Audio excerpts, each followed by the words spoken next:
Queridos irmãos, nós vamos, nessa manhã, abrir a palavra de Deus em Mateus capítulo 16. Mateus capítulo 16. Chegamos no mês de dezembro. As famílias se preparam para as comemorações natalinas, esses encontros de família, presentes, refeições fartas e ricas e várias coisas. E é uma oportunidade também para a gente conversar, olhar as Escrituras sobre a pessoa bendita do Senhor Jesus. Se o conselho da nossa igreja nos desse uma missão em que nós deveríamos sair com uma pergunta sequer, uma pergunta apenas. Na capital federal, nas cidades do Distrito Federal, nessa oportunidade de dezembro, para fazer a seguinte pergunta: quem é Jesus para você? Por certo, em razão do pluralismo religioso, nós teríamos perguntas as mais diversas possíveis de acordo com a formação religiosa das pessoas, e não estou nem pensando naqueles que professam o ateísmo. Gente que tem algum berço, alguma matriz religiosa. E talvez nós ficaríamos surpresos, inclusive, com as pessoas que fazem parte da comunidade cristã, das igrejas onde nós nos reunimos.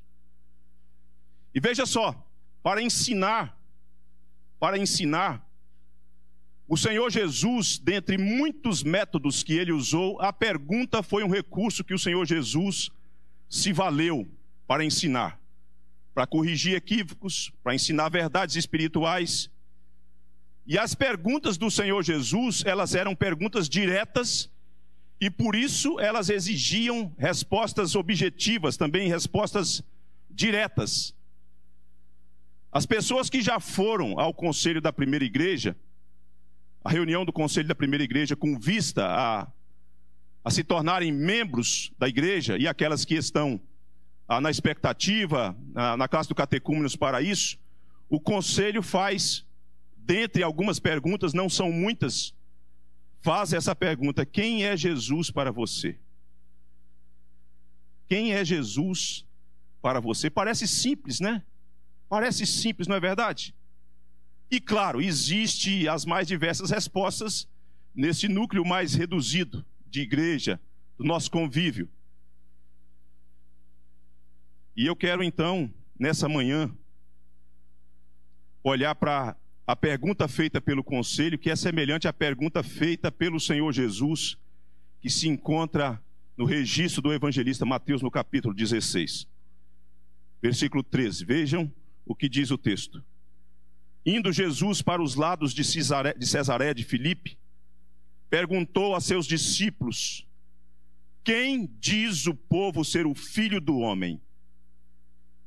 E eles responderam: uns dizem João Batista, outros Elias, e outros Jeremias, ou algum dos profetas. Até aqui. Vejam só que aqui, usando esse recurso, esse instrumento da pergunta, Jesus quis saber a opinião popular sobre a sua pessoa. Qual é a opinião popular das pessoas sobre a minha pessoa? Porém, mais adiante, nós vamos ver também a segunda pergunta, que está no versículo 15, quando Jesus então faz a seguinte pergunta: mas vós, continuou ele, quem dizeis que eu sou?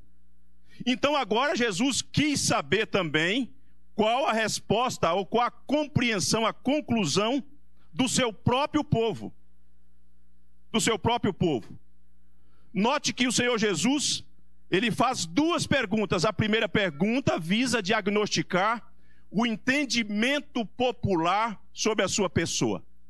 A segunda pergunta visa também identificar a compreensão, a conclusão que os discípulos tinham da sua pessoa. Nessa manhã nós vamos ver 3 verdades: a compreensão popular, a conclusão do povo de Deus sobre a pessoa do Senhor Jesus e a revelação. Então veja, nós já lemos os versículos 13 e 14 que diz respeito à compreensão popular. O que o povo compreende? O que é que o povo compreende sobre o Senhor Jesus? Eu diria que a opinião popular, ela tem muitos pontos positivos dentro da resposta que vem. Porém, a opinião popular, ela é incorreta, ela é imprecisa e, portanto, de certo modo, nós podemos dizer que ela está equivocada. Ela está equivocada. Embora a resposta dada e que diz respeito à opinião popular, tenha pontos que fazem com que o Senhor Jesus seja colocado em relação com pessoas importantes, tais como João Batista. Quem foi João Batista? João Batista é aquele que denunciou a religião árida, a hipocrisia. Então veja só que eles olham para o Senhor Jesus, de certo modo eles fazem essa conexão por conta dos ministérios e dessas pessoas importantes. Quem foi Elias? Pense na pessoa de Elias. Elias foi aquele homem cujo o poder de Deus estava sobre a vida, que realizou milagres, feitos extraordinários. Então essas conexões têm alguma razão de ser. E Jeremias é aquele profeta que, em razão do seu ministério, ele sofre por conta da pregação, e o Senhor Jesus também enfrenta essas oposições e outros profetas cujos nomes não são mencionados.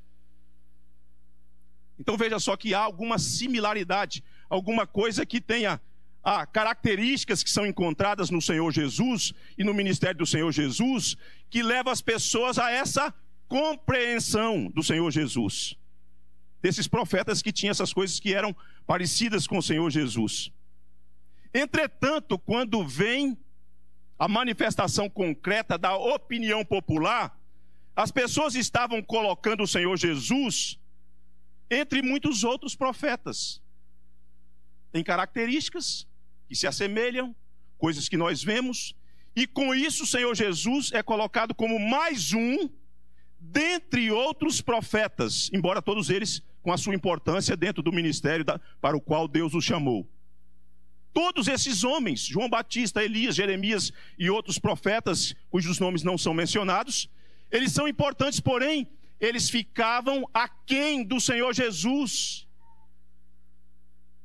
Eles ficavam abaixo da pessoa do Senhor Jesus, porque o Senhor Jesus é superior a todos os profetas. Ele não é um profeta, ele é o profeta. Ele é o profeta. E ele é o Filho de Deus. Para o povo, então, o que acontece diante desse ministério do Senhor Jesus itinerante, sendo realizado nos meandros da sociedade do judaísmo, para o povo Jesus era bom, mas não era o melhor. Para o povo ele era importante, mas não era singular. Para o povo ele era grande, mas ele não era o notável. Para o povo ele era um profeta, mas ele não era o profeta. Porque eles têm uma visão mais genérica da pessoa do Senhor Jesus. Daí, irmãos, pensando no jargão popular, a voz do povo efetivamente não é a voz de Deus. A gente escuta no nosso contexto brasileiro o povo falando, não, a voz do povo é a voz de Deus. Coisíssima nenhuma. Não é porque há um volume de vozes dizendo certas coisas que a gente tem que dizer, isso é verdade. Não é verdade. E isso está acontecendo aqui. Naqueles dias, o povo tinha uma compreensão sobre o Senhor Jesus, e essa compreensão, portanto, era uma compreensão equivocada, porque não fazia jus, efetivamente, à pessoa do Senhor Jesus, nem a centralidade, nem a singularidade da pessoa do Senhor Jesus. Eu pergunto você, de lá para cá as coisas mudaram? As coisas mudaram de lá para cá? Não mudaram. No contexto religioso, especialmente do nosso país, na nossa cidade, as coisas não mudaram. Como é a compreensão da população brasileira sobre a pessoa do Senhor Jesus? É mês de dezembro, é Natal. É Natal. Pergunte às pessoas. Pergunte aos seus familiares nos encontros de família sem criar um desconforto para que o clima da celebração da ceia não seja perdido. Pergunte os seus, reduza o seu relacionamento, o seu vínculo de relacionamento, para não extrapolar na sociedade. Pergunte para os seus, quem é o Senhor Jesus para você? Como você o compreende? O que você sabe do Senhor Jesus? O que as pessoas estão dizendo sobre a pessoa do Senhor Jesus? As coisas não mudaram. Se você perguntar a uma pessoa cuja formação é o espiritismo, me refiro ao kardecismo, quem é o Senhor Jesus? Eles vão dizer, Jesus é um espírito iluminado, que nos séculos e a partir dos milênios, ele alcançou o ápice da perfeição. Se você perguntar para uma pessoa que é adepto da religião, do islamismo, ele vai dizer, o Senhor Jesus é um profeta, entretanto, inferior, menor do que o profeta Maomé. Se você perguntar aos teólogos da teologia da prosperidade, eles talvez não verbalizam, mas as convicções vão nesse viés de que Jesus é um tipo de garçom que está à sua disposição. Você pede ou você contribui e ele tem a necessidade de atender os seus pedidos ou os seus caprichos. Se você perguntar para outras pessoas, alguns dirão que ele é um popstar religioso. Jesus é um popstar religioso. Se você perguntar para outros, pensando nos milagres, eles vão dizer, Jesus foi um curandeiro de primeiríssima qualidade, cujos benefícios foram vistos nas vidas daqueles que estavam enfermos. E ainda se você perguntar a outros, eles dirão, ele é um revolucionário social. Revolucionou a sociedade então, deu pão para o povo, matou a fome do povo. E para muitos outros, ele não passa de um líder carismático, que se importava com os dramas das pessoas. Se você parar para pensar então nesse clima do mês de dezembro, nós vamos ver que as pessoas têm uma caricatura do Senhor Jesus. Uma caricatura do Senhor Jesus. O Jesus que está estampado na religiosidade brasileira, especialmente na sociedade contemporânea, é um Jesus indefeso. Indefeso. É um Jesus fofinho, que não tem a prerrogativa de ser Senhor, de ser Rei, o Rei dos Reis. É um Jesus impotente que não pode fazer nada, que é da mesma estatura que nós. É isso que a gente vê. E às vezes esses resquícios dessas fragmentações imprecisas do Senhor Jesus estão presentes também na nossa vida. E que, portanto, nós só vamos desconstruir, remover esses elementos de uma religiosidade falsa que não tenha nada a ver com as Escrituras, voltando-nos para as Escrituras, para descobrirmos o que as Escrituras ensinam sobre a pessoa do Senhor Jesus. Porque, irmãos e irmãs, isso é tão importante, que foi o Senhor Jesus quem disse, quem crê em mim, como diz as Escrituras, do seu interior fluirão rios de água viva. Não é crer de qualquer jeito. Não é crer nem mesmo do jeito que a igreja às vezes possa estar ensinando, que às vezes não tem nada a ver com as Escrituras. Não tem nada a ver com o que você acha, com o que eu acho, com o que eu sinto ou deixo de sentir. É crer como diz as Escrituras. Para isso precisamos conhecer as Escrituras, ver o que as Escrituras do Antigo Testamento dizem sobre o Senhor Jesus, ver o que as Escrituras do Novo Testamento dizem sobre o Senhor Jesus, quem é o Senhor Jesus, quem é a identidade, qual é a identidade do Senhor Jesus, qual é o caráter do Senhor Jesus, quais são as prerrogativas singulares do Senhor Jesus, exclusivas do Senhor Jesus, pois só assim a nossa fé estará definitivamente fortalecida e alimentada de acordo com as Escrituras. Um rapaz supostamente cristão foi perguntado, quem é Jesus para você? E ele respondeu, Jesus é o cara. Eu sei que talvez alguém advogasse e dissesse assim, mas pastor, pensa aí, essa linguagem é uma linguagem jovial. mas ela é genérica. Quem é Jesus para você? Jesus é o meu universo. Bonito, né? Não é bonito? Quem é Jesus para você? É o meu oxigênio. Ah, legal. Não é bonito? Eu sinceramente, irmãos, eu entendo quando as pessoas estão falando assim. Eu não estou aqui, eu não quero que vocês entendam que eu estou aqui com um espírito belicoso, depreciando. Mas é genérico. Conta mais, conta mais. Eu prefiro aquelas respostas que são simples. Quem é Jesus para você? É o meu Salvador, meu Senhor. Porque de alguma forma revela alguma coisa que é oriundo da Escritura.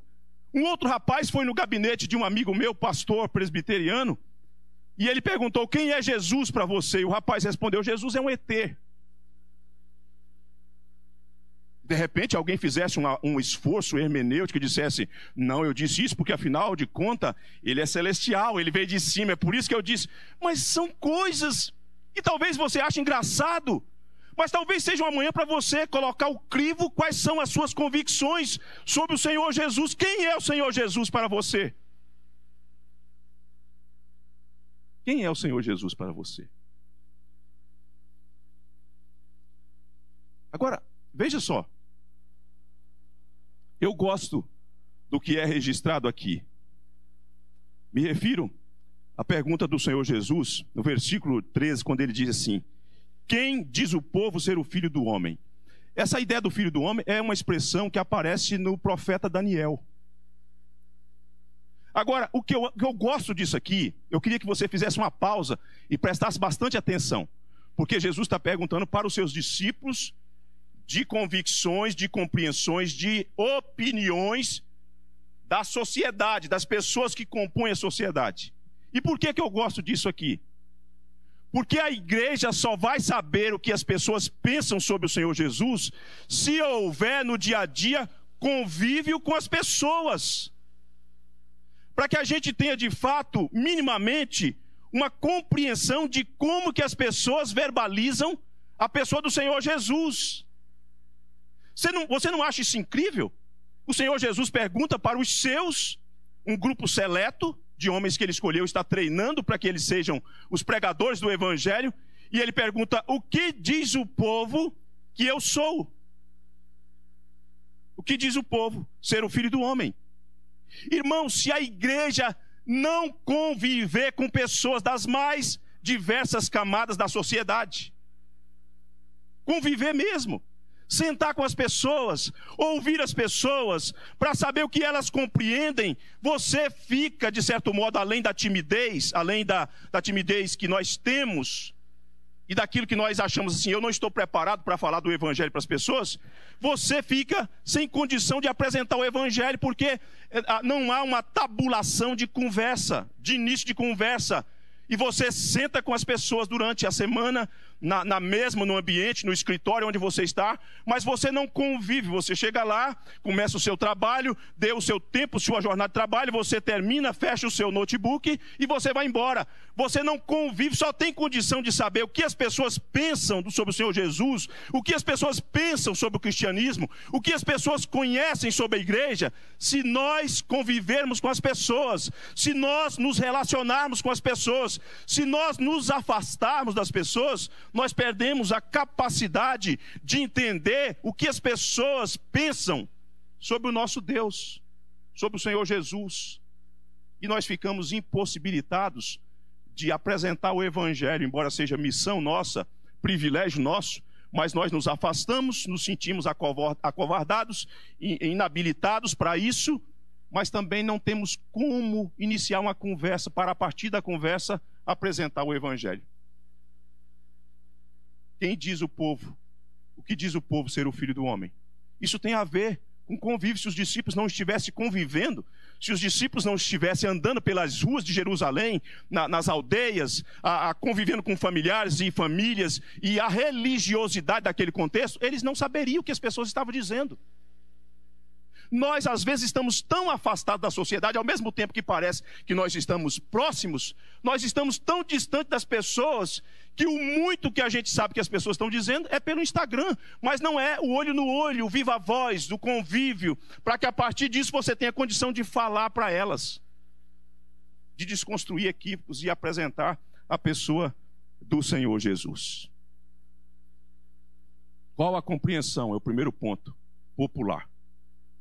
Mas nós precisamos dar um passo adiante e ver qual a conclusão que os discípulos vão chegar após a segunda pergunta. Agora vamos examinar então a segunda pergunta, a conclusão do discípulo.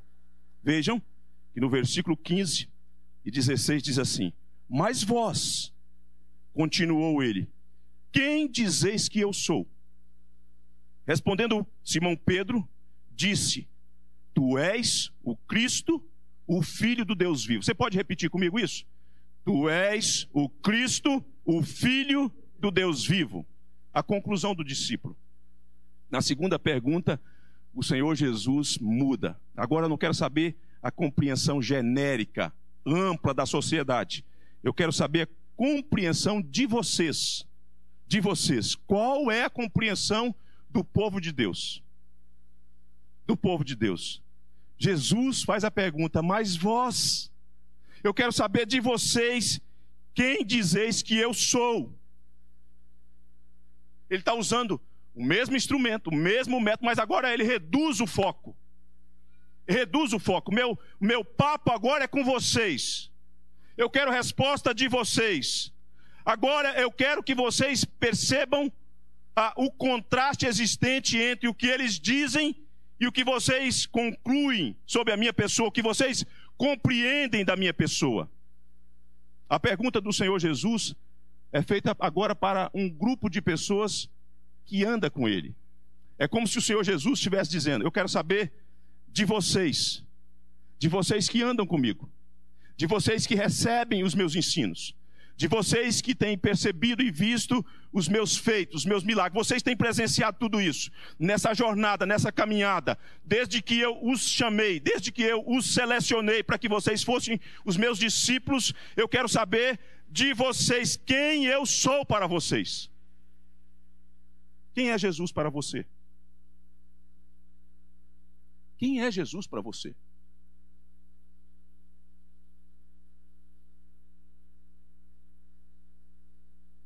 Um teólogo, comentando sobre esse texto, ele diz o seguinte, abre aspas: era necessário que os seus 12 seguidores tivessem uma fé muito sólida em sua missão como o Messias, para enfrentarem o futuro que iria rigorosamente testá-lo. Você sabe por que tem pessoas que tombam no meio do caminho? Não é porque elas não conheceram teologia, não, doutrina. É porque elas têm um déficit na compreensão de quem é Jesus. É porque ela tem no meio do conjunto de coisas que ela conhece, um hiato sobre a pessoa do Senhor Jesus, uma lacuna sobre a pessoa do Senhor Jesus, que não foi preenchido. Sabe por quê? Porque quando o teste chega, é o quanto que você conhece do Senhor Jesus, e aqui não há desprezo pelo conjunto de verdades que nós cremos, né? Não é nada disso. Mas o cerne, tudo começa com o Senhor Jesus. É a partir do Senhor Jesus que tudo se desenvolve. É a partir do Senhor Jesus que as doutrinas fazem conexão com o todo. Faz sentido. Mas se você tem compreensão intelectual sobre isso, sobre aquilo outro, mas o Senhor Jesus não é esse motor de onde procede todas as ramificações daquilo que nós cremos e precisamos crer, tudo mais não subsistirá. Então é preciso estar encharcado do Senhor Jesus, compreender o Senhor Jesus. É por isso que o príncipe dos pregadores dizia o seguinte: quando você for pregar, certifique que o seu sermão tem muito de Cristo, tenha Cristo, muito de Cristo. Muito de Cristo. Porque se tudo falhar na oratória, se tudo falhar na argumentação, mas se no final das contas o Senhor Jesus ficar fixado na mente das ovelhas, isto é o que basta. Isso é o que basta. Se ao final do culto, da reunião da congregação, as pessoas saírem pensando: Cristo é grandioso, Cristo é um redentor maravilhoso, Cristo é o amigo melhor, Cristo é o intercessor, Cristo é o nosso grande sumo sacerdote. Se ao final a pessoa for embora com isso na cabeça, valeu a pena, está tudo resolvido. Porque no dia a dia é isso que vai valer. É isso que vai valer quando você for orar ao Senhor Deus, da compreensão da mediação do Senhor Jesus, a intercessão do Senhor Jesus. Eu fico pensando,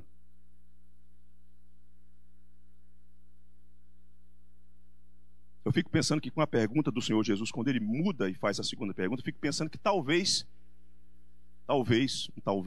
em caixa alta, um silêncio. Porque às vezes a gente não espera determinadas perguntas, né? Mas agora é para mim? É eu que tenho que responder? Então há um silêncio. Talvez as mentes dos discípulos tenham divagado e pensado, e o que responder, o que dizer?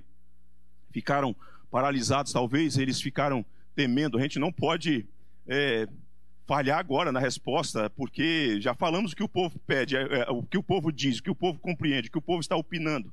E agora nós não podemos naufragar, nós precisamos dar uma resposta. E quem sabe houve um silêncio. Mas de repente, o silêncio é rompido. O silêncio é rompido. E Pedro diz: Tu és o Cristo, o Filho do Deus vivo. O que Pedro diz, ou que Pedro traz representando os demais do colegiado, é o título messiânico. Cristo é o título messiânico, o Messias, o ungido, que é a conexão com o que Daniel ensina e com a pergunta com a qual o Senhor Jesus inicia o seu ensino. Mas mais do que isso, na identidade do Senhor Jesus, Pedro diz: Tu és o Cristo, o Filho de Deus vivo, mostrando a identidade do Senhor Jesus, não só no cumprimento do conjunto das profecias que apontavam para o Senhor Jesus enquanto ungido, enquanto prometido, enquanto herdeiro do trono de Davi, mas também trazendo o conceito de filho para mostrar a relação estreita do Senhor Jesus com o Pai e mostrando a procedência do Senhor Jesus. Ele é divino. Tu és o Cristo, o Filho do Deus vivo. Então, em primeiro lugar, nós vimos a compreensão popular, a conclusão do discípulo e, em terceiro lugar, a revelação do Pai Celestial. Porque quando Pedro traz a resposta, vejam o que o Senhor Jesus vai dizer no versículo 17. Então, Jesus lhe afirmou, bem-aventurado és, Simão Barjonas. Barjonas é filho de João, né? Simão, filho de João. Porque não foi carne e sangue que te revelaram, mas meu Pai que está nos céus. Meu Pai que está nos céus. Maravilhoso. Veja bem que assim que a resposta foi dada, imediatamente o Senhor Jesus acolhe a resposta de Pedro. E ao acolher a resposta de Pedro, o Senhor Jesus diz: Pedro, você é um homem feliz. Mas você é um homem feliz, Pedro, não é porque você é um sujeito mais capaz do que os outros. Você é um homem feliz, Pedro, não é porque o seu raciocínio, juntando elementos da filosofia, da sociologia, da antropologia, da religião judaica, levou você a fazer uma conclusão estupenda. Não é por isso, Pedro. Não é porque você tem mérito em detrimento dos outros. O mérito é dele, é do meu Pai. É do meu Pai. Você não tem mérito nenhum nessa conclusão, nessa compreensão. Você só foi agraciado com a compreensão em razão da intervenção do meu Pai. Se meu Pai não tivesse agido na sua mente, no seu coração, para você chegar a essa conclusão, nem você, nem os demais, nem ninguém chegaria a essa conclusão, a partir da qual a igreja será solidificada. O verbo aqui que o Senhor Jesus utiliza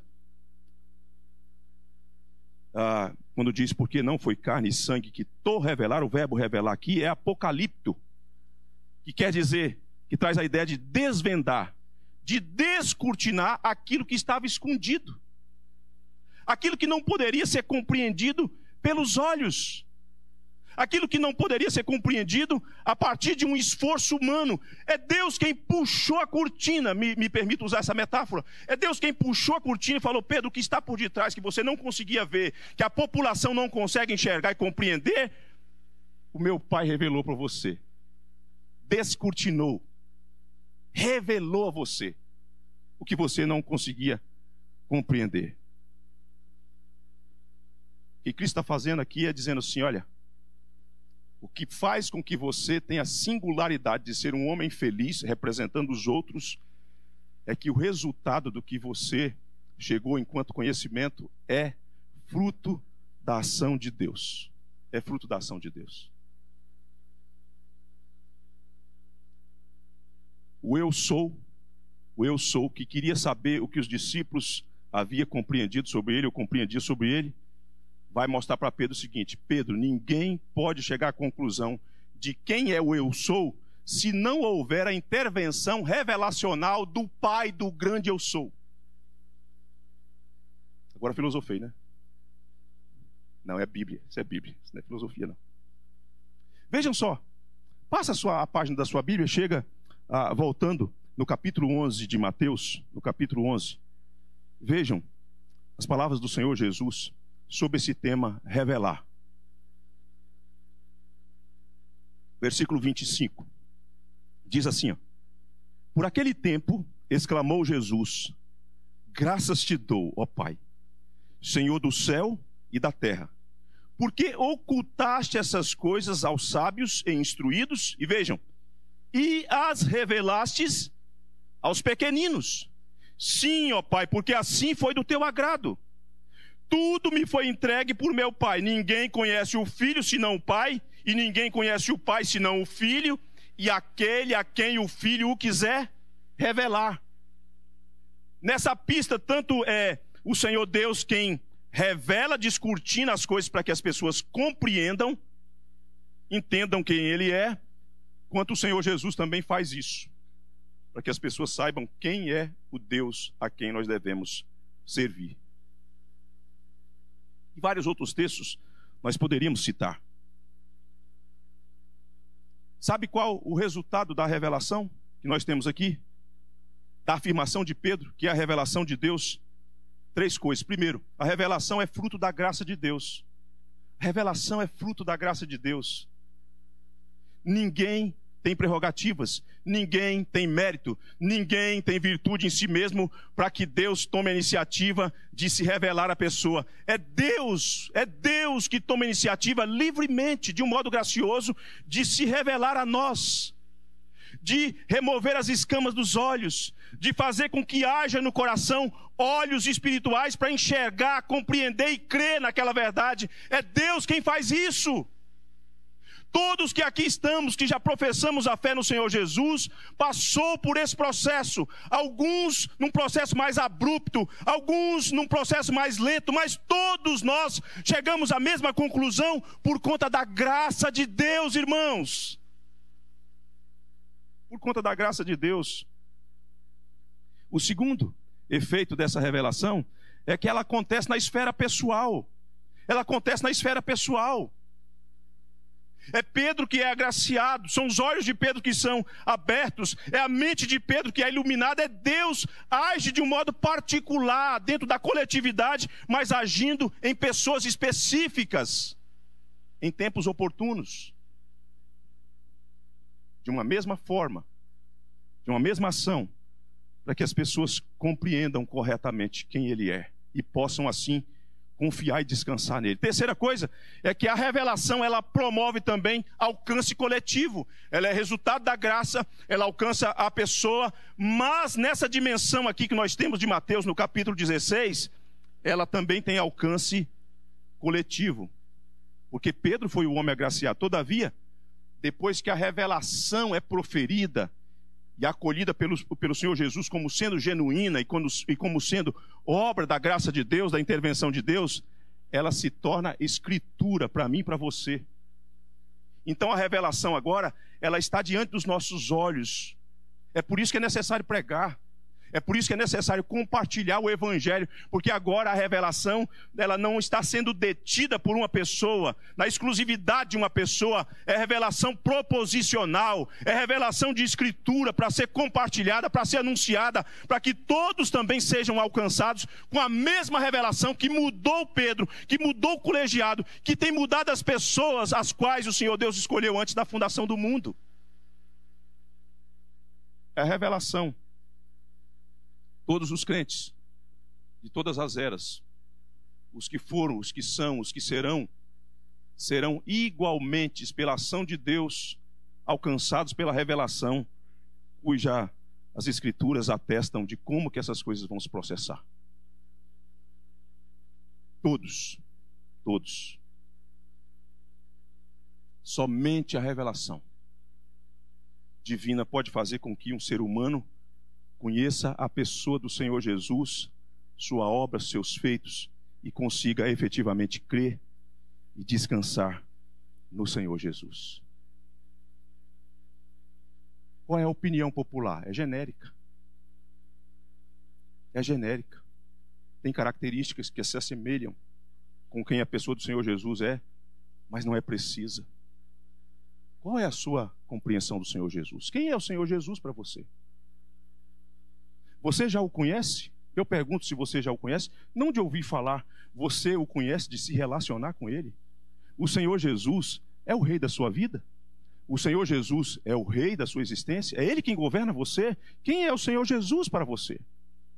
O Senhor Jesus para você é o Jesus do espírito natalino da sociedade contemporânea ou é o Jesus das Escrituras? Porque eu termino dizendo as palavras do Senhor Jesus: quem crê em mim, como diz as Escrituras, do seu interior fluirão rios de águas vivas. Que Deus lhe abençoe, que o Pai lhe revele, que o Pai abra os seus olhos, que o Pai descortine o seu coração para você compreender a beleza da majestade, da glória do nosso amado Redentor, o Senhor Jesus, a razão deste encontro, da nossa celebração desse dia. Que Deus abençoe a sua preciosa vida.